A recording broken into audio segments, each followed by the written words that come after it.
तीपरा मोथा एक नया पार्टी है जिसको कोई बड़ा बिजनेसमैन सपोर्ट नहीं कर रहा है। जैसे कि बीजेपी को अदानी करता है या अंबानी करता है, कांग्रेस को बड़े-बड़े लोग सपोर्ट करते हैं, सीपीएम को भी केरला गवर्नमेंट से बहुत हेल्प मिलता है। तीपरा मोथा ने किसी पार्टी के संग कॉम्प्रोमाइज़ नहीं किया, पैसा नहीं दिया, इसी के लिए आज अकेला विदाउट अलायंस हम नहीं हैं। हमने अपना बैंक अकाउंट खोला है और मैं सब तीपरा को और हमारे शुभचिंतक जो तीपरा से हैं, बाहर से भी हैं, उनको इस अकाउंट नंबर में थोड़ा-सा डोनेट करके हमें सपोर्ट करने के लिए मैं रिक्वेस्ट कर रहा हूँ। अगर हमें सिस्टम को बदलना है, तो हमें पब्लिक को क्लियरली दिखाना पड़ेगा कि हमारा पैसा कहाँ से आ रहा है।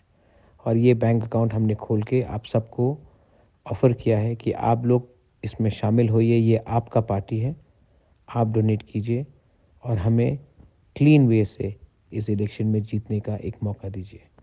दिस इज़ बुबाकरा, बेलाइन भाई।